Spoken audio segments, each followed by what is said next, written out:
Tá, muito boa noite, sejam todos muito bem-vindos. Eu espero que vocês estejam seguros, estejam bem na medida do possível. Antes de mais nada, deixa eu me apresentar. Eu me chamo Diego, eu faço parte do corpo discente do Instituto Federal de Educação, Ciência e Tecnologia do Estado de São Paulo, campus Cubatão, e atualmente eu estou no 5º ciclo do curso de Análise e Desenvolvimento de Sistemas. Na data de hoje se inicia o ciclo de palestras do projeto Meeting Time. Trata-se de um projeto de extensão que tem como objetivo primário consolidar as ações formativas junto aos discentes do curso de ADS.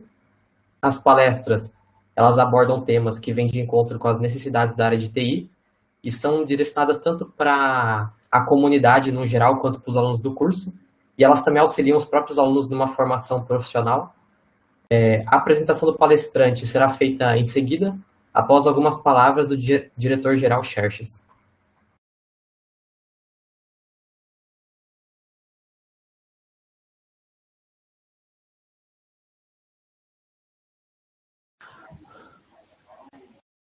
Boa noite, pessoal.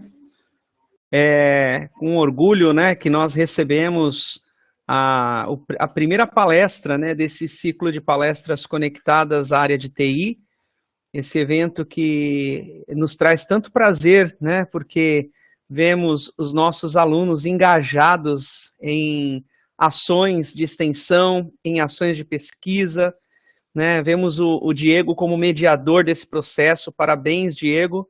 Então, eu agradeço, né, a oportunidade de poder participar com vocês desse evento.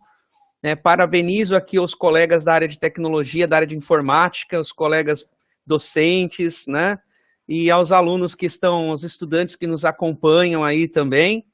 É um prazer, gente, né? Eu não vou me estender muito e gostaria de dizer que, para nós, é uma honra, né, para o Instituto Federal de São Paulo, campus Cubatão, ter o Luan conosco nesta noite, uma vez que o Luan foi nosso aluno, né, estudou conosco, passou pelos nossos mestres, por todos nós, né, de certa forma, e hoje é um pesquisador em ascensão na área de sistema de recomendação, né, mestrando, né, pela USP. Então, para nós é um orgulho muito grande, né? Eu acho que a maior satisfação de um professor é ver o seu aluno no futuro trilhando, né, um caminho profissional ou acadêmico de sucesso. Então, parabéns, Luan, muito obrigado por estar conosco, por nos prestigiar para este momento, né, nos dar este prazer de ouvi-lo. E parabéns a Matilde e aos demais organizadores, a professora Matilde, né, e aos demais organizadores deste evento, ao Breno, né, e todos os que fizeram este momento ser possível. Tá bom? Uma boa palestra a todos e uma boa noite. Por favor, Diego, fique à vontade. Vamos lá, que agora tem uma lista um pouquinho grande de agradecimentos. Eu gostaria de começar agradecendo o professor Eduardo e o professor Marco Aurélio por terem cedido as turmas deles nesse horário para virem assistir a palestra. Eu gostaria de agradecer a direção-geral do campus, a DRG, a direção de ensino DEM, a diretoria adjunta acadêmica de curso DAC, a diretoria adjunta de extensão da EX e a coordenadoria do curso de ADS, em especial o coordenador Alberto, e também agradecer a professora Matilde, que é a coordenadora deste projeto. O nosso convidado é o Luan Soares de Souza, ex-aluno do curso de ADS aqui do campus, pesquisador da área de sistemas de recomendação e que atualmente se encontra realizando um mestrado em ciência da computação na USP, no Instituto de Ciências Matemáticas de Computação. Sintam-se livres para deixarem perguntas no chat da transmissão, elas vão ser respondidas pelo nosso convidado após o término da palestra.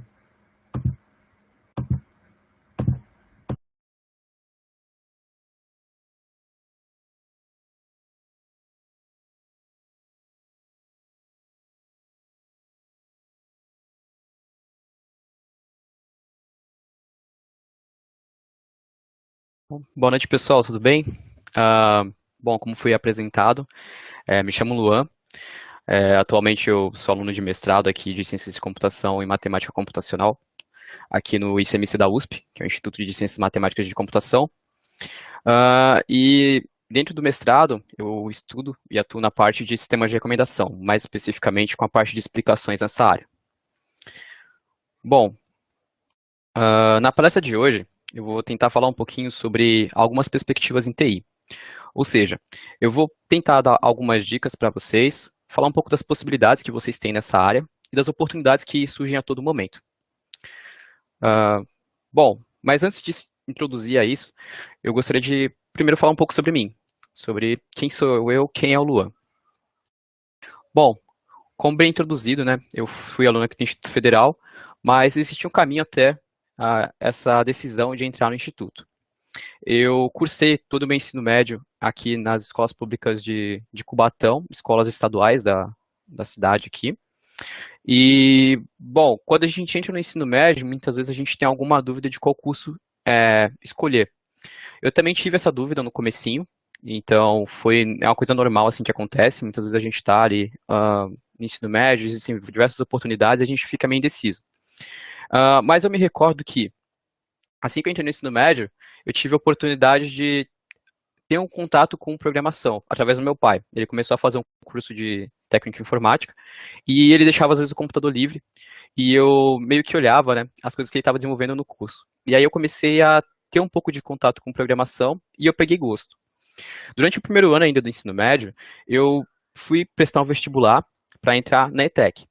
Dentro desse vestibular eu podia escolher dentro de diversas áreas, mas a que mais me chamou a atenção foi a área de programação, a área de computação. Eu entrei no curso sem saber quase nada de programação. Eu só tinha visto uns códigos que meu pai já tinha desenvolvido. E, posteriormente, eu tentei fazer alguma coisinha, mas não deu muito certo. Foi bem engraçado.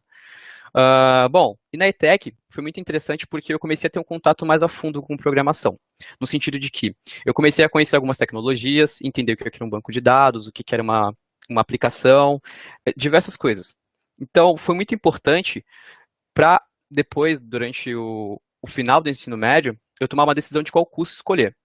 Tanto que, durante a época que eu estava no ensino médio, eu não conhecia muitos cursos da área. O único curso que a gente ouvia falar um pouquinho, vez ou outra, era o curso de Ciências de Computação ou de Engenharia da Computação. Eu não conhecia outras áreas dentro de informática. E durante o técnico, eu tive contato com professores que me indicaram para o curso, pois sabiam da excelência que o Instituto, pelo curso oferecido pelo Instituto Federal, daqui do campus de Cubatão. Então, quando eu fui prestar o Enem, eu já vim com esse foco. Assim que eu prestei o vestibular, eu olhei minha nota, fiquei feliz de ter tirado uma nota razoavelmente boa. E eu não pensei duas vezes, fui prestar o concurso, me inscrevi, né, para as vagas que tinham aqui no campus. Felizmente fui um dos aprovados, e então comecei a minha história aqui no Instituto. Durante a graduação, bem no comecinho, eu não tinha muita certeza do que eu queria dentro da área. Eu estava começando a me introduzir um pouco mais dentro dessa área, mas eu estava um pouco inseguro do que eu ia fazer, como é que era o futuro, porque dentro de computação existem diversas áreas, dentro da área de tecnologia de informação existem diversas áreas. E essas áreas, elas são muito diversas. A gente pode, por exemplo, trabalhar com a parte de gestão, a gente pode trabalhar com a parte de programação, com a parte de testes. Então, é uma área muito diversa, com muitas oportunidades para a gente. E durante o início do curso, eu tive a felicidade de encontrar um estágio. Eu estava precisando, fiquei procurando, assim, diversas plataformas, eu lembro até hoje, algumas que eu posso citar, o CIE, Superestágios, algumas empresas aí que fazem esse intercâmbio entre pessoas que, essa comunicação entre pessoas que têm interesse em prestar o em entrar em fazer estágios, se introduzir na área e as empresas que têm as oportunidades. Inclusive, uma coisa que é interessante destacar, as duas oportunidades que eu procurei foram dentro do site do campus. Eu entrava sempre lá para conferir e eu vi que tinha uma vaga aberta para a prefeitura aqui da região. E então eu decidi me candidatar, né, para essa vaga que tinha lá. Fui aprovado, felizmente, e aí começou a minha história com a programação.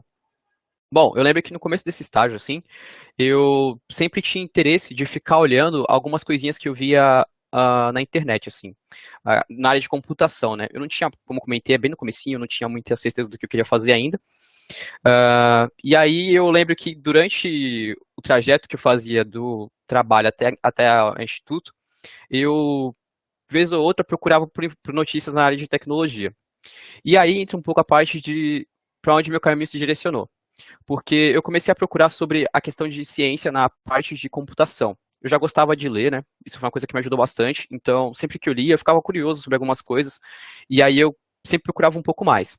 Então, eu comecei a procurar um pouco da parte de ciência, congressos, conferências que tinham da área. E depois, posteriormente, isso me influenciou muito para a tomada de decisão no sentido do que fazer, né? Por exemplo, eu já estava trabalhando na área, mas eu também tinha interesse sobre a parte científica da mesma. E então, eu comecei a, a me interessar e falar com os professores sobre esse interesse. Eu lembro até hoje, quando eu fui falar com o professor Kim, o professor Luiz Henrique, que eu tinha interesse na área, eu não conhecia muito bem, eu tinha lido em algum livro, uma área que me interessou um pouquinho, que era dentro da área de web, né, que é uma parte que eu atuei aí no mercado e depois consegui entrar para a parte de pesquisa também. E ele comentou comigo, bom, a gente tem algumas referências, começa a olhar isso, isso e aquilo, e eu fui começar a estudar um pouco mais sobre a área, me interessei cada vez mais, e foi muito bom assim para mim. Só que tinha um impasse, né, como eu já atuava no mercado, eu fiquei, bom, será que a iniciação científica, com iniciação científica, será que para entrar na iniciação científica eu posso estar trabalhando no mercado, atuando no mercado?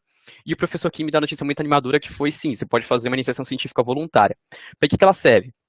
A iniciação científica, normalmente, assim, o intuito dela é que você, como aluno de graduação, comece a se introduzir no mercado ou na área científica. Então, você vai trabalhar um pouco da sua escrita científica, leitura crítica, procurar elementos no texto que são importantes para a sua pesquisa, como você estruturar um texto. E essa é uma contribuição que é muito importante para a gente que às vezes não vai seguir uma carreira de cientista, mas, por exemplo, uma carreira de um profissional na área de tecnologia que vai desenvolver, vai ter que ler documentações, olhar de maneira crítica, então é importante para diversos fatores. Mas que você não queira, assim, às vezes, eu não tenho muito interesse, eu tenho um mínimo interesse em fazer e seguir para a área científica, mas eu quero descobrir se isso é legal. Será que eu devo fazer iniciação científica? A dica que eu tenho, sim. Procure algum professor no instituto, em algum lugar que você estude, com certeza ele vai estar aberto e vai se animar bastante com essa notícia, assim, de que você quer fazer pesquisa. Bom, depois de tudo isso, né, depois de ter feito a iniciação científica ali, na área que eu fiz foi em Web Analytics, que foi uma área que me interessou bastante, já trabalhava na área de web, então entrei para a área de Web Analytics, e aí, depois que eu terminei, né, eu fui falar com o professor Kim, e eu falei, bom, professor, eu gostei bastante dessa parte de fazer pesquisa, e eu queria continuar. Só que eu não sei qual caminho tomar, eu não sei para onde seguir. E eu lembro que eu fiquei meio inseguro do que fazer, né.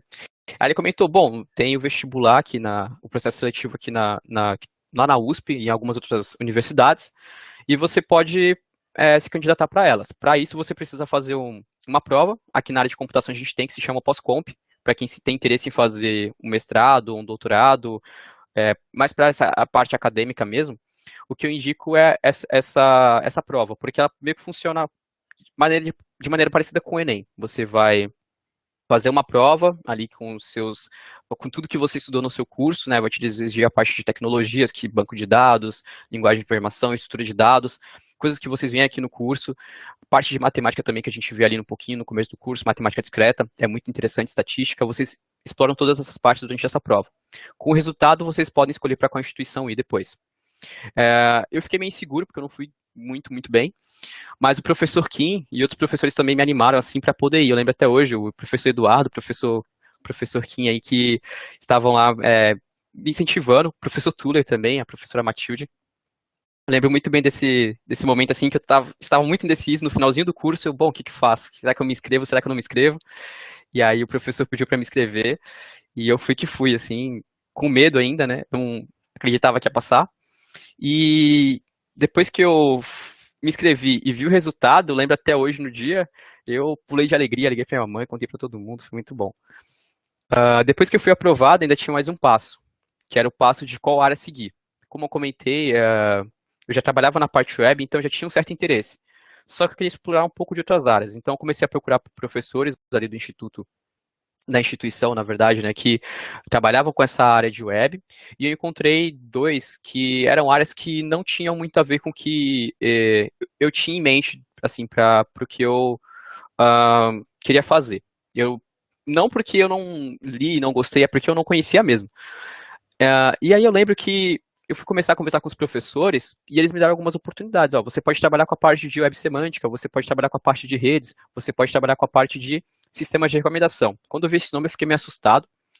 Mas então o professor me passou alguns artigos para ler, eu comecei a ler, me interessei muito e hoje atuo nessa área. Eu sou um pouco suspeito para falar sobre ela porque eu gosto muito e então amo de paixão. Bom, agora falando um pouquinho sobre minhas experiências. Minha experiência começou na prefeitura de Cubatão, aqui na minha cidade natal.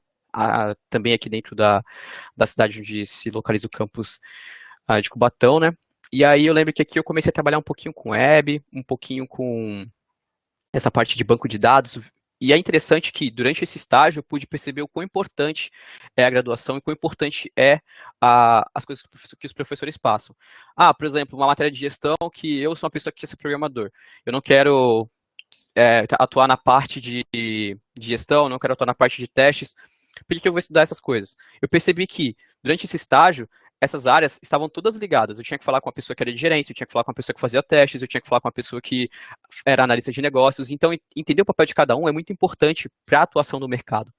Então, assim, tudo que vocês veem na faculdade vai ajudar vocês depois mais para frente. Então, se vocês tiverem essa oportunidade, procurem, leiam, que vai ter resultado depois mais para frente. Depois que eu saí da prefeitura, eu fui fazer um outro estágio ainda na área também, mas numa software house, numa consultoria, né? E aí eu comecei a atuar também com a parte web lá, mas mais voltada para um outro nicho, que era o nicho de logística. Aqui foi um pouquinho mais ampla a parte que eu atuei, porque foram diversos projetos, foram 2 anos, então pude atuar em diversos projetos, né? E foi bem legal, assim, porque durante esse período eu pude ver mais coisas acontecerem ainda, porque era uma empresa que já tinha uma atuação dentro de outras empresas grandes, então a gente tinha contato com outras empresas e a parte de, por exemplo, redes, como é que funciona, como é que eu peço pro rapaz de infraestrutura aquilo que eu preciso. Aquelas aulas de redes que a gente tinha ajudavam a gente a saber o que pedir, o que era necessário para a nossa aplicação, quanto de memória eu vou precisar, o quanto de processamento eu vou precisar. Todas essas matérias estão interligadas, então é muito interessante. Sistema operacional, qual que eu vou utilizar, qual que eu não vou. Então, assim, o que vocês veem na faculdade é realmente muito bom e foi o que me ajudou muito no mercado. Eu via que isso, assim, com certeza me ajudava muito. E uma coisa que ajuda muito também é ler. Eu gostava muito de ler. E para quem trabalha na área de computação, ler é muito bom porque algumas tecnologias que vocês vão mexer, com certeza terão alguns vídeos, né, sobre, mas se você parar para olhar a documentação, ela é muito mais completa, ela entra mais a fundo. Então, para quem está na área, eu recomendo muito que leiam. Por exemplo, eu estou no 2º semestre do curso e eu quero ver uma coisa que vai acontecer lá para o final. Pega a bibliografia da disciplina, dá uma lida, com certeza vai te ajudar, vai te dar um norte do que você irá ver, se é algo que você se interessa. Não precisa ler o livro inteiro, ler a introdução, ler um resumo, um capítulo, outro, que ali você encontra coisas que podem te interessar também, que com certeza vão ser muito benéficas para você. Bom, agora que eu me introduzi, eu gostaria de falar um pouco sobre as possibilidades nessa área. Quando a gente entra em TI, o que eu posso fazer? Para onde eu posso seguir? É uma área que eu preciso ser programador? É uma área que eu preciso ser, necessariamente, ir para a parte de gestão, um analista de negócios? O que eu preciso, para onde eu preciso ir ou para onde que eu posso ir, né? Quais são meus horizontes? Bom, primeiro, falando do mercado, a gente pode falar da área de desenvolvimento. Aqui a gente pode comentar principalmente sobre essas 3, que são a parte de web, que é muito importante para quem, assim, como eu, né, gosta de ver um pouquinho de redes, gosta de ver um pouquinho de aplicações no front-end, o HTML, CSS ali, vocês acabam mexendo hora ou outra com web, mesmo que você tenha uma pessoa que atue na parte do servidor. Então, volta e meia você mexe com aquilo, e eu gosto também um pouco dessa pegada. Então, para quem é uma pessoa que tem interesse em desenvolver, o web é muito legal. A parte de mobile também é muito, muito legal, assim. Algumas tecnologias que eu posso citar são Flutter, Xamarin. Se eu não me engano, na universidade vocês irão ver uma dessas duas, mas também tem outras, tem o Kotlin, que é de Java, tem diversas outras que viabilizam o desenvolvimento mobile. Outras aplicações muito comum, né, que a gente desenvolve também no mercado, e uma carreira muito promissora aí, é a parte de desenvolvimento desktop. Hoje em dia, não é mais tão comum assim de a gente ver vagas no mercado, assim, eu não vejo mais tantas, né, com certeza ainda tem, são muitas, mas aqui quando você trabalha, por exemplo, o pessoal pede que você tenha o mínimo conhecimento de web, porque às vezes você vai atuar em algum sistema que tem redes, por exemplo, que tem alguma interação com a rede, então você tem que saber um pouquinho de como funciona. Aqui você vai mexer um pouquinho mais com a parte de a parte do computador mesmo. Tipo, sistemas que vocês veem em farmácias, essas coisas assim, geralmente são aplicações desktop que a gente tem ali. Essas 3 áreas, tá? Eu estou comentando assim, mas elas estão de certa maneira interligadas. Então, tem cargos, por exemplo, que são de desenvolvedores full stack, onde as pessoas atuam de diferentes áreas ali e elas podem volta e meia você está trabalhando em um projeto de mobile, ou um projeto de web, um projeto de desktop, então é meio que uma interconexão. Uma coisa importante de destacar na parte de desenvolvimento é a linguagem. Eu sei que muita gente tem um certo preconceito com algumas linguagens, eu também tinha na época que eu comecei a desenvolver. Falava, tal linguagem não presta, tal linguagem não presta. Uma dica que eu dou para vocês que é muito interessante é ver a linguagem como se fosse uma ferramenta. Pensa, se eu vou usar abrir um parafuso que tem um formato tal, eu vou usar uma chave de rosca. Se eu tenho um parafuso que tem um formato X, eu vou utilizar uma chave de fenda, e assim por diante. Tentem enxergar as tecnologias como isso. Isso vai facilitar muito, abrir muito o horizonte de vocês. Eu quero ir para a web, mas eu não gosto de C Sharp.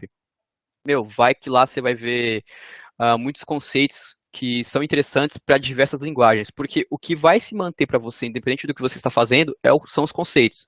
A linguagem pode mudar de sintaxe, ela pode vir a cair no mercado, então tenha muito em mente essa questão de aprender os conceitos. Por isso que a universidade, eu reforço mais uma vez, ela é muito importante para esses princípios. Quem não está, não vai conseguir aprender, vai, mas é um pouco mais difícil. Os professores estão aqui para instruir vocês e direcionar o melhor caminho para vocês.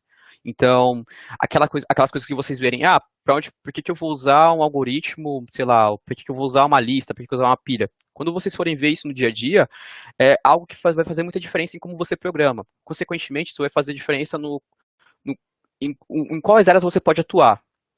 E assim por diante. Então, tudo que você vê ali na universidade é para poder preparar você o melhor possível para o mercado, tá? Então, estudem esses conceitos, porque o que se mantém depois são os conceitos. A tecnologia ela pode vir depois a se tornar obsoleta e assim por diante. Bom, uma outra área possível também é a parte de gestão que vocês podem almejar, que é uma área possível aí para a gente de tecnologia. É uma pessoa que, eu não gosto muito de programar, eu não gosto muito de, sei lá, fazer testes, eu não gosto muito dessas partes, então eu quero ir para a parte de gestão, quero gerenciar projetos. No curso vocês também acabam vendo um pouco dessa área, é muito importante, mesmo para quem não vai atuar em gestão, tá? Mas para quem vai atuar isso é indispensável. E aí vocês conseguem entrar nessa parte, mas visando uma parte mais de negócio ali, gerenciar projetos, escopo, definir essas coisas, então também é uma parte viável para quem não tem muito interesse em programar. É legal que você saiba também programar um pouco, saiba as estruturas, os conceitos de programação quando você estiver em gestão, porque você vai conseguir estipular melhor os prazos e tudo mais, mas também é uma área viável para quem não tem muita afinidade com programação. Uma outra área que a gente vê bastante aí é a de analista de negócio ou analista de sistemas, né? Varia um pouco nas empresas assim a nomenclatura, mas basicamente a gente pode destacar aqui que o analista de negócio ele vai fazer uma conexão, o meio de campo entre o cliente ou o usuário final e o desenvolvedor. Então ela vai lá, vai especificar o que o cliente está pedindo, vai entender a linguagem do cliente e vai trazer para uma linguagem técnica. Dali para frente, o desenvolvedor ele consegue entender o que fazer e implementar tudo aquilo que foi requisitado. Por sua vez, o tester, que é a pessoa que vai testar, também consegue saber o que deve ser avaliado, né, na hora de testar o software. Então são algumas carreiras assim que eu comentei, são carreiras que você vai ter um enfoque específico, mas que elas estão interligadas. Então, você saber uma coisa e outra, por exemplo, o desenvolvedor saber um pouco de análise de negócios vai ajudá-lo muito a entender o papel do analista, saber o que ele pode requisitar, ele ou não, e facilitar também o papel do analista. E uma empresa, né, uma equipe, ela precisa dessa colaboração, dessa empatia para conseguir caminhar.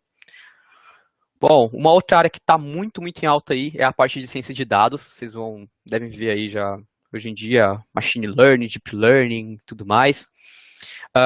Bom, eu sou um cara que vai um pouco contra isso, porque eu conheço um pouquinho de deep learning, para deixar um pouco claro, né? A gente tem a parte de inteligência artificial ali, a gente tem a parte de inteligência artificial, a gente tem a parte dentro de inteligência artificial, aprendizado de máquina, e dentro de aprendizado de máquina a gente tem redes neurais. Por sua vez, a gente tem deep learning. Vocês devem ter ouvido falar muito disso, né, que são redes neurais profundas, que basicamente são redes que normalmente elas aprendem a representação de algo e depois elas conseguem predizer, classificar e aí por diante, assim vai. Uma coisa que eu tenho para dizer para vocês, na minha área, por exemplo, o melhor algoritmo que a gente tem até hoje nos congressos são algoritmos de machine learning, não de aprendizado de deep learning, tá? Então, uma coisa que eu tenho para destacar para vocês, deep learning não é uma bala de prata, não resolve tudo, e assim, se vocês tiverem interesse, é muito legal, porque vocês vão poder discutir isso comigo, eu gostaria muito de discutir isso com vocês também, assim, trocar essa ideia. Eu espero que futuramente eu possa vir a falar mais sobre isso em uma outra oportunidade, falar um pouco mais da minha área, desses aspectos. Mas para quem está interessado em ciência de dados, basicamente vocês vão ver isso. Vocês vão mexer ali um pouquinho com a parte de classificação, predição, encontrar padrões dentro de empresas, diversas coisas. Bom, uma outra área também que é muito importante, que algumas pessoas acabam não conhecendo, né, que é a qualidade de software. Aqui no curso a gente também tem, no IF, né, a gente também tem a qualidade de software, que basicamente é o pessoal que vai testar, vai garantir que o seu software chega de maneira correta até o usuário final. Isso aqui essa área ela é muito importante. É importante destacar que dentro dela, né, a gente tem a parte de teste tanto funcional, ou seja, simulando como o usuário vai utilizar o sistema, e testes para trabalhar, por exemplo, a sua aplicação num cenário que exige mais robustez do seu sistema, né? Então, vão fazer testes de estresse, outros testes. E por que isso é importante? Uma pessoa que vai fazer desenvolvimento saber que esse profissional existe. É importante saber porque ela vai entender qual é o papel dele, não enxergar o tester como se fosse o inimigo. O tester está ali para te ajudar, então conhecer esse trabalho vai te ajudar muito. E o cara que é de teste também vai entender um pouco as dificuldades que são programar, porque tem coisas que a gente está tão focado em fazer que a gente acaba esquecendo de detalhes simples. Isso acontece, a gente é humano, por isso que a gente tem um pessoal, né, que vai tentar garantir que a gente não erre. É muito interessante essa interligação entre as áreas também. E por fim, né, uma carreira também que é muito interessante, é a carreira de infraestrutura. Eu particularmente não mexo muito, mas hoje em dia na parte assim de programação em nuvem, cloud computing, é muito importante você saber como configurar uma VPN ali que você vai utilizar, um banco de dados na nuvem, qual máquina você precisa subir, essas coisas assim. É muito importante porque, assim, o desenvolvedor ele precisa rodar a aplicação dele em algum ambiente, executar a aplicação dele em algum ambiente. Então, quem mexe com infraestrutura, se aplicar nessa área é muito interessante. Tem outras coisas que a infraestrutura pode fazer? Sim, ela pode configurar em algumas empresas a máquina do desenvolvedor. Nem todas as empresas o desenvolvedor ele configura a própria máquina. Às vezes é a infraestrutura que vai configurar, garantir a conexão com a internet, entre outras coisas. Bom, falando um pouquinho agora de pós-graduação, né? A pós-graduação, ela é, assim, uma coisa que eu tinha no começo da pós, quando fui decidir o que fazer, era aquela impressão de que, bom, eu quero me especializar, eu quero entrar em alguma área, mas o que eu devo fazer? Eu devo fazer uma especialização, MBA, devo fazer um mestrado, um doutorado? Eu fiquei meio que nesse dilema, no comecinho ali. Bom, a gente tem que diferenciar primeiro essas duas coisas, né? Esses dois tipos de especialização ali. A primeira é o lato sensu e a segunda é o stricto sensu. O lato sensu, basicamente, você sai com um certificado, ele não é um título. Você é uma pessoa que vai ser especialista em alguma coisa, você vai estudar ela no sentido mais amplo ali, mas para uma área específica, assim, você não vai ser, por exemplo, uma pessoa que estuda sistemas de recomendação, você vai ver um pouco sobre tudo. No mestrado, normalmente, numa stricto sensu, você vai ver uma área muito específica, que nem eu comentei, em explicações de sistemas de recomendação, que é algo muito específico. Eu conheço a grande área, mas no que eu contribuo, né, dentro da área muito específica de explicações de sistemas de recomendação. E mesmo assim é uma área mais específica ainda dentro de explicações, assim por diante. Claro que a gente acaba aprendendo a grande área, mas o enfoque dela é outro. A especialização é mais de passar uma visão geral mesmo e te preparar normalmente para o mercado. Essa é normalmente assim que acontece. As pessoas vão para um lato sensu para se preparar para o mercado. E aí, para se preparar, elas podem fazer uma especialização ou MBA. Inclusive, aqui é muito interessante comentar, dois alunos, né, que são ingressos aqui do campus também acabaram depois entrando na USP para fazer MBA, e eles tinham essa dúvida, né, de qual fazer, e eles optaram que para eles o melhor é o MBA. Para mim, o melhor foi o mestrado, e por isso que eu continuo cursando aqui. Eu acho muito interessante. Também é um caminho muito legal. Se depois você quiser fazer pesquisa, você também vai conseguir. Vai te facilitar muito depois que você estiver no mestrado, fazer MBA vai te ajudar bastante. Inclusive, vai garantir, vai destacar melhor o seu currículo, né? Então você tem mais chance também de entrar. Mas não tê-lo também não impede de entrar. Eu mesmo não tenho nenhum MBA, nenhuma outra especialização, que eu tenho uma iniciação científica, e com isso já consegui entrar no mestrado. Uma coisa que é muito importante também são as notas. Tentem manter sempre as notas boas, para quem for fazer o stricto sensu, porque isso faz total diferença. O que vai ser avaliado ali é a sua consistência durante o seu curso, se você é aluno aplicado. E como é que eles conseguem mensurar isso? A partir das suas notas. Vocês terem uma média boa vai ajudar muito. E terem notas excelentes em áreas que vocês se interessam vai ajudar mais ainda. Então, a dica que fica, assim, para vocês que pensam em fazer stricto sensu, é tentar sempre dar o seu melhor em todas as disciplinas, que vai ajudar muito vocês. Para quem não vai fazer, também fica essa dica, mas não vai ser, por exemplo, algo que normalmente vai te eliminar ali de conseguir uma vaga ou não. Você consegue uma vaga ainda no mercado profissional, você pode depois vir a fazer certificações, outras coisas que vão te garantir uma melhor colocação. Dentro da pós, normalmente, eles avaliam sua consistência porque eles querem saber se você realmente está disposto a estudar e se dedicar a aprender ali o que é proposto. Bom, dentro de stricto sensu, a gente tem duas áreas ali também, que são basicamente o mestrado, né, que é o primeiro curso que a gente tem, depois da graduação, normalmente, que a gente faz é o mestrado, onde a gente não tem uma contribuição, digamos que inédita. Você faz algo que é novo, mas não é inédito, vai ter coisa parecida com aquilo, muito parecida com aquilo que vai ser novo também, assim, para o mercado, claro, mas não é totalmente inédito, não é algo totalmente novo, não traz uma ideia nova, e esse é o papel do mestrado, assim, que nem o meu caso, eu estou utilizando uma técnica específica e estou modificando um pouquinho ela para fazer algo que é novo, mas não é inédito, né? No doutorado, a gente também tem um enfoque mais científico, né, um cunho mais científico ali, mais de pesquisa mesmo, mas aqui o foco é que você tenha uma tese no final e que você tenha algo totalmente inovador. Uma coisa que é interessante destacar é que dentro dessas especializações, né, desses cursos, na verdade, dessas pós-graduações, muito do que a gente vê, que a gente ouve no dia a dia, é que você vai fazer uma mestrado porque você quer atuar na iniciativa, você quer ser acadêmico, você quer ser especificamente uma pessoa que vai atuar como discente e assim por diante, né? Mas uma coisa que é interessante destacar é que o mestrado, por exemplo, já quebra um pouquinho isso, porque no mestrado a gente tem uma coisa que chama mestrado profissional, um curso, né, na verdade, que se chama mestrado profissional. Ele é um curso que vai ter um cunho ali mais estrito, né? Você vai estudar alguma coisa específica, vai fazer uma contribuição, mas é mais voltada para a parte industrial, parte de mercado. Então, também te abre essas portas.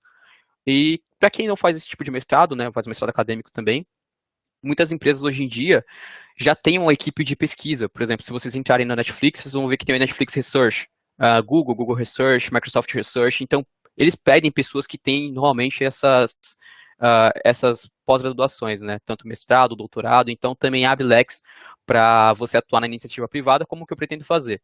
Eu pretendo atuar na iniciativa privada antes de posteriormente me tornar discente, porque eu também acabei gostando bastante de dar aulas, tive a oportunidade de dar algumas e gostei bastante. Mas eu quero atuar também no mercado, fazer pesquisa, iniciativa privada. E isso é possível com a pós-graduação. Você não fica restrito ao mundo acadêmico a somente dar aulas, por exemplo. E um outro tipo de pós, né, é mais uma pesquisa que a gente tem, que é o pós-doutorado. Depois que você faz o seu doutorado, você pode fazer uma pesquisa ali, e normalmente aqui você já é contratado como pesquisador. O que acontece é que você vai fazer alguma pesquisa ali, que é um tempo mais curto, né, que é um pós-doutorado, é um tempo mais curto do que o doutorado. O doutorado normalmente tem 4 anos, o mestrado tem 2, esqueci de falar isso. A especialização tem entre 1,5 e 2 anos. No pós-doutorado você tem alguns meses, se eu não me engano. Dentro de um ano ali você consegue fazê-lo, normalmente. E, assim, as próprias instituições, né, acadêmicas aí que já entram um pouco nessa parte mais acadêmica, contratam pesquisadores para isso. Por exemplo, Harvard, o MIT, o Stanford, diversos institutos contratam pesquisadores para fazer o pós-doutorado. E, assim, também é uma área a se seguir, ser pesquisador e atuar nessa parte. Bom, agora falar um pouquinho sobre as oportunidades. Primeiro, eu gostaria de falar sobre as oportunidades no Brasil, né? Bom, vocês, como comentado, vocês podem entrar ou atingir diferentes carreiras. Desenvolvedor, gestão, dentre outras. Bom, dentro dessas carreiras, normalmente, por exemplo, desenvolvedor, você vai ter diferentes linguagens. Só que aqui tem um ponto muito interessante. Aquilo que eu comentei. Aqui você tem que se preparar para estar aberto para diferentes oportunidades, né? Por exemplo, às vezes eu gosto de uma linguagem do Java 1.8, mas o que a empresa abriu tem 1.7, eu tenho um Java mais avançado. Você vai ter essa oportunidade, se for uma empresa que você gosta, vai. Entra que com certeza vai ser muito bom para você. Eu gosto mais de C Sharp, mas tem uma vaga de Java para web, por exemplo. Vai ser muito bom para você. Você às vezes não vai aprender uma linguagem específica que você gosta ali, mas você vai aprender os conceitos que vão embasar todo o seu desenvolvimento ali para frente, tá? Uma coisa que é interessante destacar, os conceitos não se perdem, mais uma vez, destacando isso, os conceitos não se perdem, então se apeguem mais a isso, aos conceitos que vocês vão ver dentro dessas áreas, tá?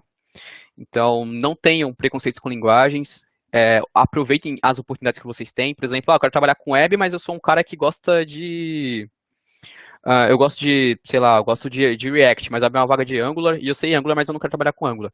Às vezes você começa com Angular, muda depois para a área de React da própria empresa, ou você aprende uma coisa nova com Angular que você não sabia com React. Às vezes você, por exemplo, não sabe autenticar um usuário com o React nem com Angular.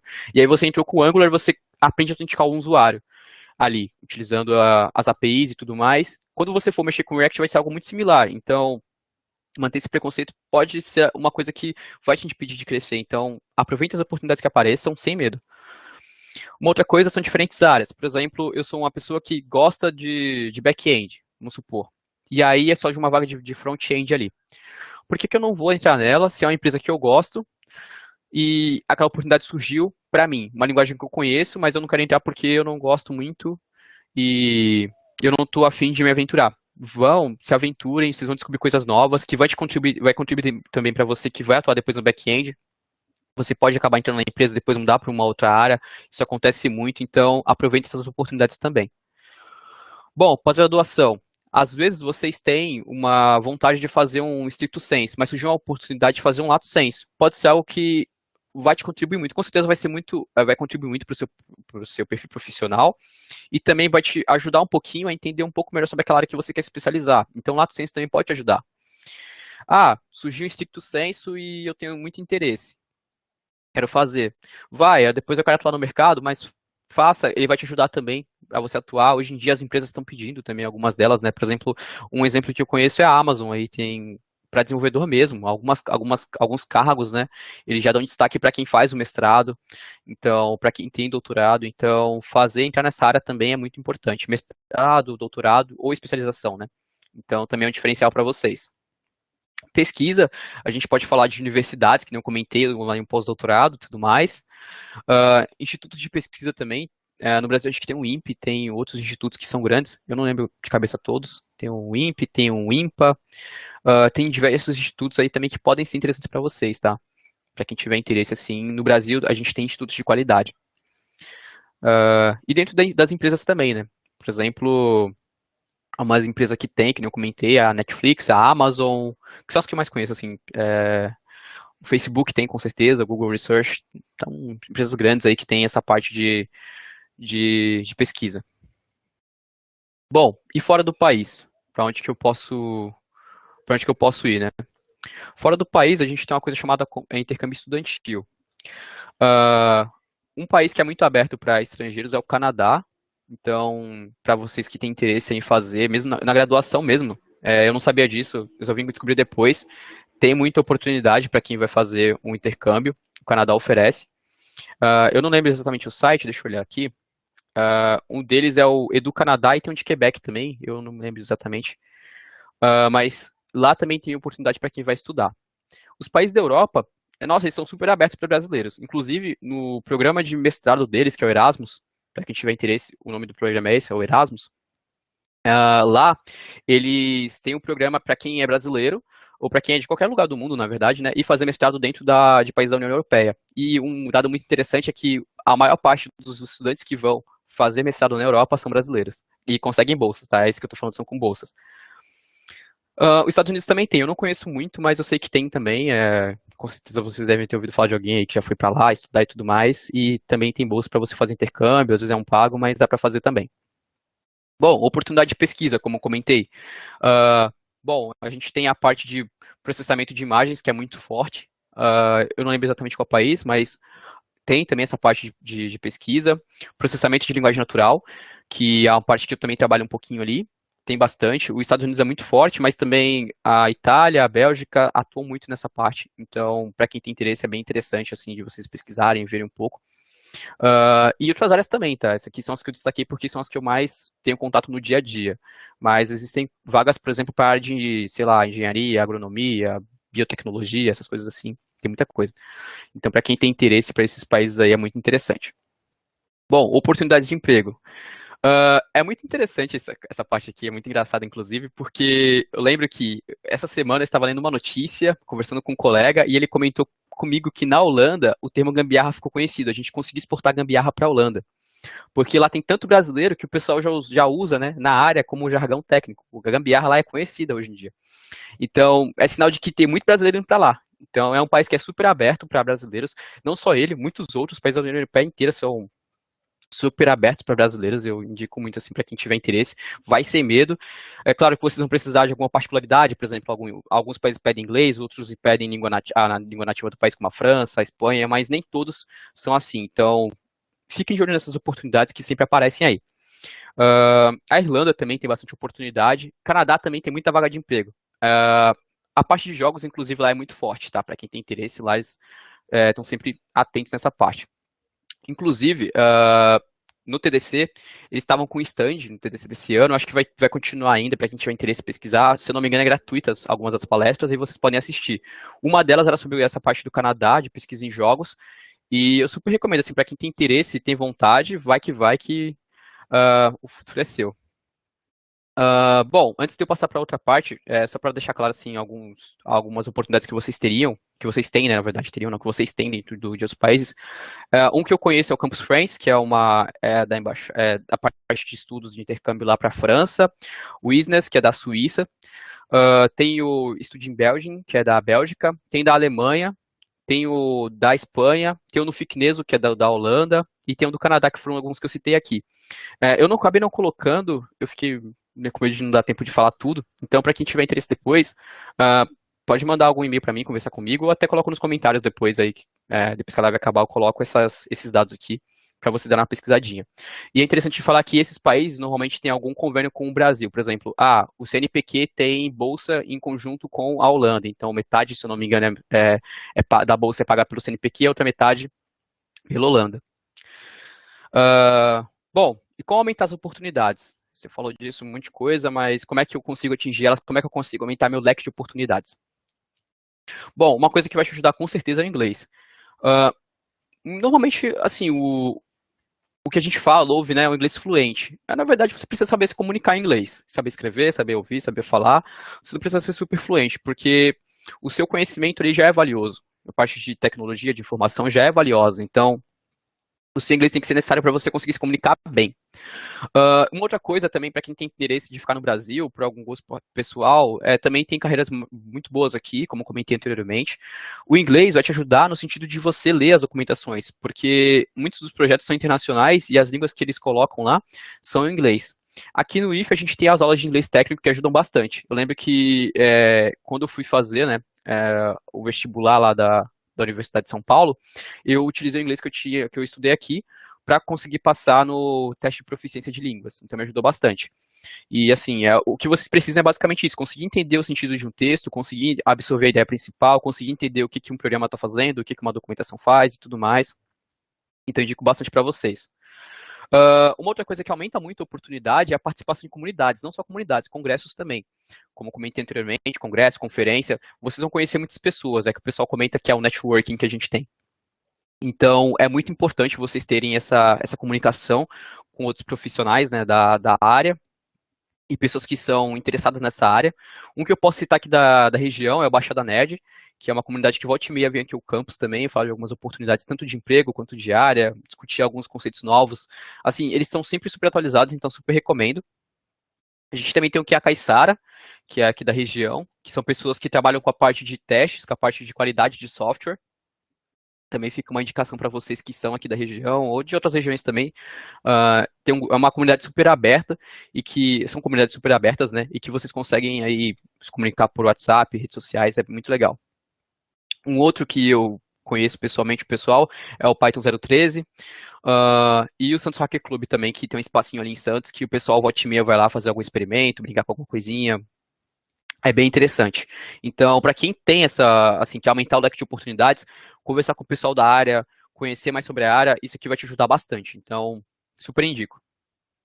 Uma outra coisa, né, como eu comentei, conferências, vai te ajudar com certeza. Você consegue aumentar a sua rede de contatos, você consegue criar novas amizades, ver novos direcionamentos.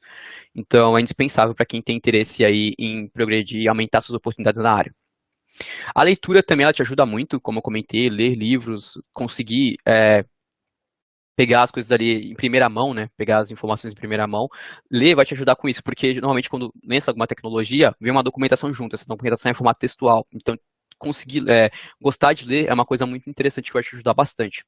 Tá atento assim, sai notícias sobre tecnologias, a leitura vai te ajudar muito. Tanto a leitura de artigos, quanto a leitura de documentação, quanto de livros técnicos da área que vão te passar, por exemplo, como você consegue estudar um código, fazer um código mais limpo, dar uma manutenção melhor, trabalhar com testes automatizados, diferentes coisas. É muito indicado assim, a leitura vai te ajudar bastante. Uma outra coisa para quem tem interesse, principalmente em entrar na parte de profissional, é a parte de certificações. E as empresas grandes, elas têm certificações profissionais, tá? Por exemplo, o Google tem alguma, tem o Google, Developer Google, alguma coisa assim, que lá você consegue acessar cursos gratuitos sobre algumas áreas de programação. São cursos que qualquer pessoa assim consegue entender. Eu não lembro se todos são em português, mas tem alguns que são. E aí dá para vocês acompanharem e aprender, é super legal. Uma outra coisa, tem um curso que não é certificação, mas que é muito interessante, são os do MIT. Tem cursos de HTML, programação web, programação deep learning, aprendizado profundo, né? Para quem tem interesse também, é muito interessante. A Microsoft também tem alguns cursos gratuitos que vocês podem acessar. Eu não lembro quais são as plataformas, mas também tem, que é muito importante. A Amazon tem cursos também aí dessas áreas que eu comentei, ciência de dados, programação web, mobile. Eu não me recordo todos, mas tem bastante coisa. As plataformas de ensino também. Tem muita oportunidade ali para você absorver um novo conteúdo. E para finalizar, também tem a parte de, como se diz? Além das certificações, são... Ai, não me recordo. Ah, tá. Os canais aqui do próprio YouTube, que tem conteúdo muito importante, muito, assim, muito proveitoso, né? Às vezes você está vendo um conceito ali que você está meio embaraçoso, não consegue entender muito bem o que está acontecendo. Tenta colocar no YouTube e procurar, que com certeza vai ter alguma coisa ali que vai te ajudar. Normalmente para isso você precisa ter um inglês ali, meio que para entender o que a pessoa está falando, não precisa ser nada muito fluente, mas já te ajuda bastante também. Alguns eles colocam legenda, é bem legal. Dentro do YouTube também, né, outras plataformas, mas gratuitamente você consegue acessar cursos, por exemplo, da USP, alguns são abertos aí ao público e você consegue acessar os materiais, as aulas. Quem tem interesse em atuar em alguma área aí, procura, com quase toda certeza deve ter algum curso ali que é dessa área que você está procurando. Aqui no YouTube tem o da Univesp também, que é um canal que tem diversos conteúdos que podem ajudar vocês aí a entender um pouco melhor sobre a área. Bom, era basicamente isso que eu tinha para apresentar para vocês. Espero que vocês tenha sido proveitoso e que eu tenha conseguido sanar algumas dúvidas. Eu peço desculpa se eu falei tudo muito rápido, é que, assim, para ser sincero, essa é a primeira apresentação que eu faço, então, para um público grande assim, então eu não conheço, eu fico um pouco nervoso, acabo esquecendo algumas coisas, tropeçando aqui e ali, mas espero que eu tenha conseguido sanar algumas dúvidas e ajudar vocês, ok?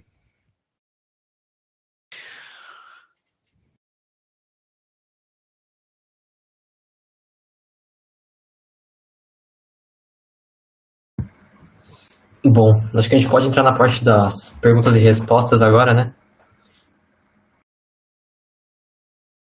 Bom, vamos ver.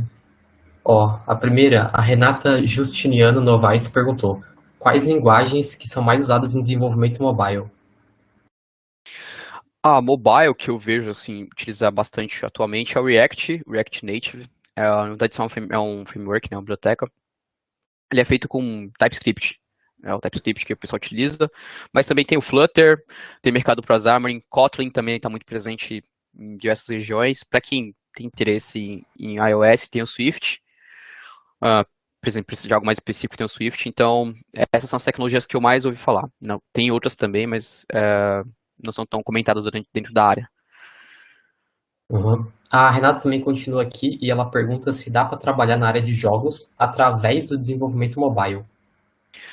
Com certeza, assim, tem empresas que, por exemplo, desenvolvem aplicações, né, jogos para celular, então, por causa de jogos casuais que a gente chama, né, e aí, com o desenvolvimento mobile, você consegue ali trabalhar tranquilamente. Normalmente o que vai acontecer é que você vai trabalhar com uma linguagem específica, por exemplo, eu vou trabalhar com Kotlin ou com Swift, não com uma linguagem mais, digamos assim, genérica, né, que é o Flutter, que você consegue fazer para várias plataformas. Normalmente, como é algo mais otimizado, você trabalha com algo mais específico aí. Mas tem sim, tem como você trabalhar com mobile dentro da parte de trabalhar com jogos, né, utilizando o mobile. Beleza, show de bola. O professor Tuber perguntou se o seu mestrado está sendo desenvolvido de forma remota, presencial ou híbrida. Bom, atualmente eu estou de maneira remota. totalmente remota. Eu não tive nenhuma aula presencial. Não, tive uma aula presencial apenas, que foi de aprendizado de máquina. E todas as outras foram de maneira remota. Eu sinto um pouquinho da falta de ter uma comunicação com os colegas. Como eu comentei, o debate ali dentro da sala de aula é muito importante, né? Debater com alguém que está falando a mesma língua que você, que está dentro do mesmo mundo que você, faz falta.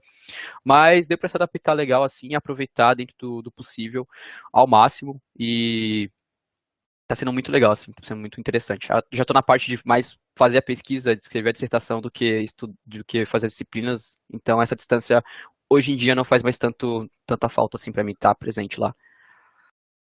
Tá, beleza. A gente tem mais uma do Tuller aqui, que é: mesmo sendo uma instituição pública, sabemos que há algum custo para você se manter como estudante de mestrado.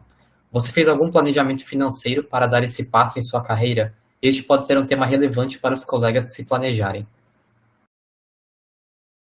Super importante. Durante a minha atuação aqui no mercado, eu tentei juntar um pouquinho de dinheiro, mas eu não tinha esperança de passar, para ser sincero, tá? Eu não, como comentei, quem me incentivou a fazer o mestrado foram os professores, que eu lembro, acho que até você deve ter ouvido alguma vez eu falando pelos corredores que eu queria fazer, mas eu tinha um pouco de segurança. Eu juntei mais para fazer uma pós mesmo paga. E um curso que eu tive ali foi na faixa, para poder me locomover para a cidade que eu fui, que é bem longe, né, que é São Carlos, na faixa de uns R$ 1.000, para poder ir para lá, ver toda a questão de documentação, inscrição e tudo mais. Depois que eu entrei lá, aí eu tive a felicidade de ser contemplado com bolsa, e hoje em dia eu consigo manter com ela. Está sendo bem tranquilo, assim, para mim. Novamente a Renata, ela pergunta se você saberia informar para ela onde ela pode assistir essas palestras sobre desenvolvimento de jogos no Canadá.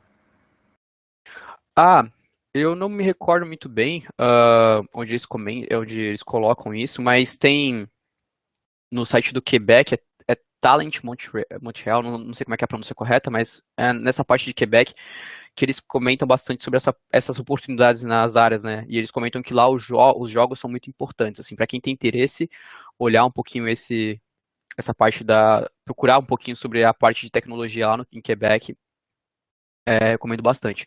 Eu não sei se está disponível, tem no TDC, acho que vai ter de novo, para quem não conhece, é The Developer Conference, acho que é isso. E aí lá você provavelmente deve ter de novo algumas coisas sobre jogos. Para quem tem interesse, acho bem interessante, é importante. Tá. No YouTube, o Adiel Silva fez o seguinte comentário: Luan, acho legal abordar que também é possível ingressar numa faculdade portuguesa com a nota do MEC.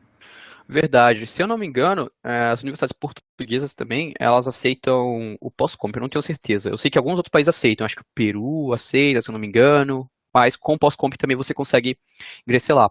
Inclusive, para quem faz mestrado ou doutorado aqui e tem interesse em ir para lá, eles têm as portas super abertas, assim, são super receptivos pra gente que é brasileiro. Eles gostam bastante e para quem tem interesse em ir para lá, morar, estudar, acho que é uma boa, assim, ir para lá e investir um pouquinho na carreira por lá também, para quem tem esse interesse, né? A Renata, novamente, ela pergunta: quais conferências e leituras você recomenda para aumentar as oportunidades de emprego? Bom, eu comento assim que é uma coisa bem aberta, assim, essa resposta, né? Porque depende muito da área que você está interessado. Uma que eu posso comentar no Brasil, assim, que é muito grande para diversas áreas, é o The Developer Conference, que rola volta e meia, acho que todo ano tá rolando. Tem um também que é do RoadSec, que é para área de segurança da informação, também é muito bom, assim, para quem tem interesse. Então, recomendo muito. E para a parte de leitura, assim, para quem tem interesse na área, por exemplo, de gestão, análise de negócio, essas coisas, eu não manjo muito, mas eu sei que tem um PMBOK ali que pode te ajudar bastante. Eu não conheço muito bem, tá? Essa parte. Mas para quem é desenvolvedor, tem um Clean Code, que é basicamente código limpo, se vocês procurarem, vocês vão encontrar. Padrões de projetos também vão ajudar bastante. Para quem quer se aprofundar um pouquinho mais em estrutura de dados, algoritmos, vai ajudar bastante, assim. Livros dessa área. Não precisa ser nada muito específico, abordando de maneira geral esse conceito já é o suficiente para vocês conseguirem um bom trabalho. A gente tem mais uma da Renata que você poderia indicar para ela algumas certificações que podem ser adquiridas de maneira gratuita em alguma plataforma? Ultimamente eu não ando muito atualizado sobre certificações, mas recentemente teve uma da Kafka, que é basicamente para quem trabalha com mensageria. e era gratuito, assim, era oficial e gratuito. O Node, se eu não me engano, eu não lembro se é pago, mas eu acho que era gratuita, eu não sei como é que está atualmente. Ah, e tem algumas outras que são gratuitas também. Infelizmente, algumas que são oficiais, né, você vai encontrar mais em plataformas pagas, assim, de maneira paga, né? Ali no caso da Microsoft é pago também, o Java é pago e algumas outras, mas vocês conseguem encontrar, sim, algumas gratuitas. Volta e meia também tem promoção, então para quem não tem uma condição tão boa, também é possível que você consiga pegar certificações. Inclusive, né, às vezes nem é preciso você ter uma certificação oficial. Você fazer um curso ali, por exemplo, na Udemy ou no Alura, ou alguma outra plataforma no Coursera, ou qualquer outra plataforma assim que te dê um certificadinho ali, Fundação Bradesco, são plataformas gratuitas, né, que você pode acessar, algumas delas gratuitas, acho que a Alura não é. Que você consegue um certificadinho e você, quando vai procurar um estágio, um emprego, aquilo já te ajuda bastante, porque o entrevistador ele vai saber o que procurar para você, quais são os seus interesses, então ajuda bastante também. Não precisa ser algo muito, assim, muito aprimorado para conseguir uma vaga também na área. É bom, você falou da Alura aí, eu lembrei de uma coisa que essa semana agora do dia 12, tá rolando um evento chamado Imersão Alura, que eles estão fazendo meio que um masterclass gratuito de React. Então, se alguém se interessar, eu acho que ainda dá para fazer inscrição, não tenho certeza. Verdade. Você acaba de me lembrar que tem uns bootcamps, né, que também tá rolando bastante aí. Algumas empresas estão fazendo bootcamp, acho que o Santander tá com um bootcamp aberto, não sei se está aberto ainda, mas eu lembro que estava um certo tempo atrás. Os bancos estão fazendo muito bootcamp para, assim, eles capacitam as pessoas para ver quem mais se destaca, quem tem mais interesse, e depois eles oferecem uma vaga. Então, procurem por bootcamps também, empresas aí. No LinkedIn vocês devem encontrar alguma coisa. Inclusive, eu esqueci de falar, o LinkedIn é muito bom para quem está procurando oportunidade, indispensável ali, porque as empresas estão sempre postando coisas lá, e é uma rede social de negócios, então ajuda muito. Então, eu recomendo bastante procurarem por Bootcamp e manterem seu LinkedIn atualizado, porque ajuda muito aí. Tem uma outra empresa que eu acho que você deve conhecer, Luan, que é a Rocket City. De vez em quando eles fazem um evento chamado Next Level Week, e para o pessoal que se interessa pela parte de Node, Elixir, React, Flutter, acho que pode ser uma boa para iniciar, para ter um primeiro contato. Também é gratuito esse evento. Verdade. Eu não tive muito contato com ele, porque na época que ele estava começando ali a fazer mais o sucesso, já estava programando, então eu não consultei muito, mas o pessoal que chegou depois, assim, que começou a trabalhar depois, né, desse período que eu iniciei ali, comenta muito do Rocket City. Ele tem canal no YouTube também, se não me engano, né, que lá tem algumas dúvidas que ele tira.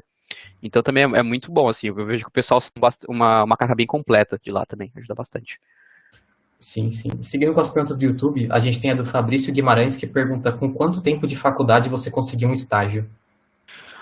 Eu ficava inquieto, então, assim, de procurar estágio, procurei bastante, inclusive, o Adel fez uma pergunta, ele também foi assim, ele me incentivava, inclusive, aí a procurar estágio, ele me ajudou aí nessa parte, e aí a gente procurava estágio adoidado, e eu consegui estágio, felizmente, no primeiro mês de faculdade, assim que eu entrei, eu já fui procurar e consegui estágio ali, foi muito bom para mim, mas meus colegas também conseguiram um pouco depois e foi muito bom para eles também, assim. Mas se manter procurando ajuda muito, assim, é importante, né, para quem está procurando estágio, se manter de olho na página do IFSP lá para olhar os estágios, olhar o LinkedIn, procurar algumas empresas que estão com o programa de estágio aberto. Teve colegas que foram para empresas grandes direto, assim, para fazer estágio, IBM, Magazine Luiza, Dafit, entre outros aí.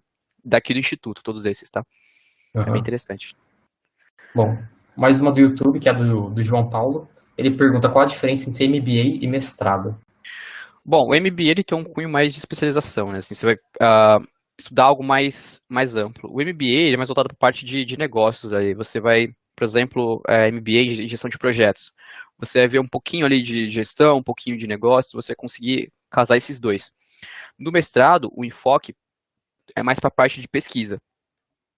Então, você tem algo mais voltado para o trabalho científico, leitura, publicação de artigos, buscar fazer uma nova contribuição. Então, o enfoque do mestrado é mais para formar o perfil de cientista, pesquisador, e o do MBA é mais para formar um profissional mais completo. Beleza. Bom, agora a gente tem uma do Murilo Xavier, que ele disse que é uma dúvida mais técnica, que é, antigamente notava que a ênfase dos estudantes era o desenvolvimento e teste. ficando um pouco de lado a manutenção e a documentação, que são essenciais na TI. Isso mudou? Bom, hoje em dia, assim, eu não tenho muito contato com o pessoal que tá ingressando, assim, eu não tenho mais tanto contato. Os meus colegas, felizmente, conseguem, já estão atuando na área. Mas, assim, é algo, às vezes, não muito comentado dentro do seu ciclo pessoal, mas com certeza tem vaga. Tem vaga e tem oportunidade, sim. A parte de documentação, aí eu posso fazer meio que uma assimilação aqui com a parte de análise de negócios. Então, assim, ela é muito importante, dentro de toda empresa precisa ter isso, empresa de tecnologia. Então, com certeza ela é grande, com certeza tem oportunidade.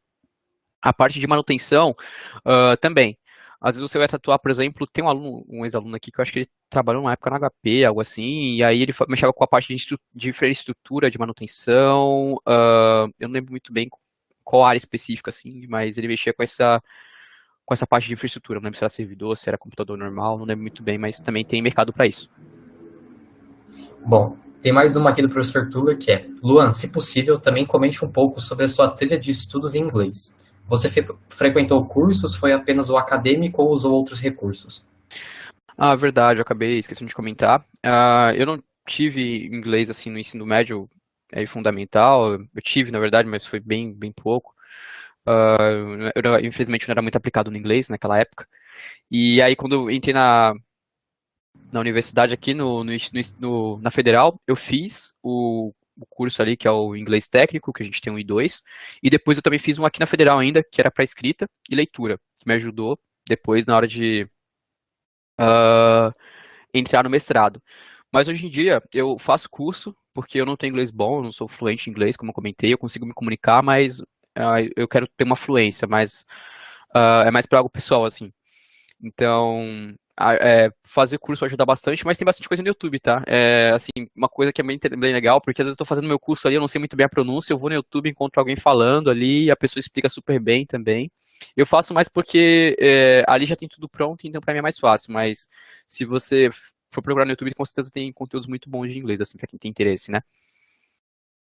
Bom, tem uma da Renata aqui de novo que é: se você poderia recomendar para ela alguma empresa para seguir no LinkedIn para tentar conseguir um estágio. Ai, no LinkedIn, estágios. É que assim, tem quase todas as empresas têm, é que eu não sei muito bem qual área que ela gosta de mobile, né? Hum, mobile. Eu não tô, a Gympass, eu acho que tem mobile bem forte. O Magazine Luiza tem um mobile bem forte. Mas essas são empresas mais para parte de, não de jogos, né? Mais parte de e-commerce, assim. Mas tem essas empresas. Eu não atuo muito nessa área assim, mas se você colocar file na própria rede ali, com certeza você vai encontrar algo que te interesse, porque tem muita empresa que abre vaga para essa parte. Consultoria também tem bastante, eu não sei dizer quais que tem vaga assim, é porque consultoria é das demandas, meio complicado de dizer, mas com certeza você colocando assim no LinkedIn, procurando por estágio em desenvolvimento mobile, você encontra alguma coisa. Ela tem mais uma aqui que ela perguntou se você poderia citar os programas que são usados para o desenvolvimento mobile. Ah, tem o Xamarin, que eu inclusive vi dentro do próprio, durante a faculdade, o Xamarin.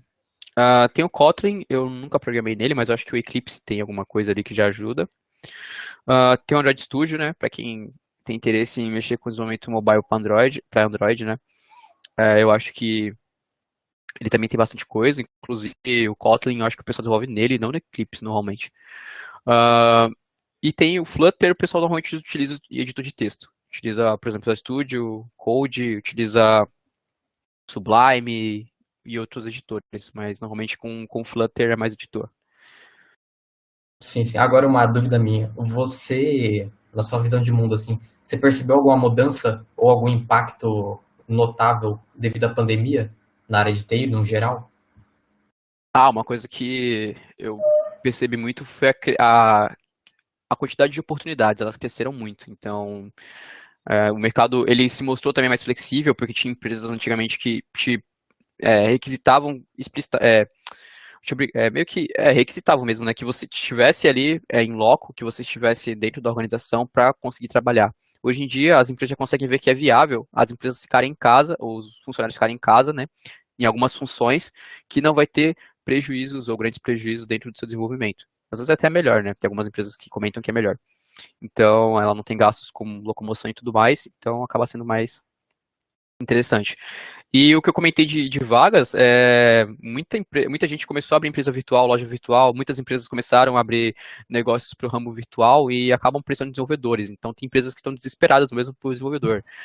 Banco, eu sei que, assim, um contato que eu tenho, volta e meia de banco, eles têm bastante, tem requisitado bastante, né? O iFood, tem o Zé Delivery, tem um monte de empresas assim que está requisitando cada vez mais profissionais na área de TI. Depois que começou a pandemia, ficou algo mais assim, no meu dia a dia, eu percebi que ficou mais presente isso aí. Bom, acho que a gente pode terminar a parte das perguntas e respostas por aqui. Eu queria te agradecer pela palestra. Eu acho que todo mundo aqui, o pessoal que está aqui na RNP, o pessoal que está pelo YouTube, conseguiu absorver bastante conhecimento. Acho que vai ser de grande ajuda para o pessoal, principalmente quem está no primeiro, terceiro, quinto ciclo, assim como eu. E agora eu vou abrir espaço para você se despedir, dizer mais alguma coisa que você queira. Eu gostaria de agradecer primeiramente a todos, né, presentes aí. Foi muito legal aqui ter meio que esse bate-papo, passar um pouco da minha experiência para vocês. E, assim, o que eu espero, assim, é que vocês também aí, daqui a algum tempinho, quando acabarem sua graduação e tudo mais, vão para o que vocês querem, vão para a Europa, ficar no Brasil, se quiserem ficar no Brasil, fiquem no Brasil, entrem na carreira que querem, se sintam realizados, é uma coisa aí que eu desejo muito para vocês. E acho que é isso, assim, o que eu tenho a mais a agradecer, aos professores também, especialmente aí, os professores Luiz Henrique, Eduardo, professor Tuller, professora Matilde. Digo que especialmente porque foram esses assim que me acompanharam mais de perto, né? Todos os outros professores são muito importantes, o Alberto, o professor Ataxerxes em comunicação, o professor Elifas, enfim, devo ter me esquecido de algum outro, peço perdão, mas todos foram muito importantes para minha formação. E assim, sem vocês eu não teria conseguido. E obrigado por esse trabalho maravilhoso que vocês fazem. Bom, faço das minhas palavras aqui, quer dizer, as palavras da Matilde e as minhas, é um orgulho para todo mundo aqui. E, bom, eu queria agradecer novamente a tanto ao professor Marco Aurélio, a professora Matilde, ao professor Eduardo por terem cedido as turmas para poderem assistir essa palestra hoje. Agradecer o pessoal que está assistindo pelo YouTube, o pessoal que está pela RNP, o professor Tuller, a Renata, o professor Xerxes. E eu acho que é isso, uma boa noite para todo mundo. Tentem se manter em casa na medida do possível, se cuidem. Apesar da situação estar melhorando, não é hora da gente se descuidar. E acho que é isso.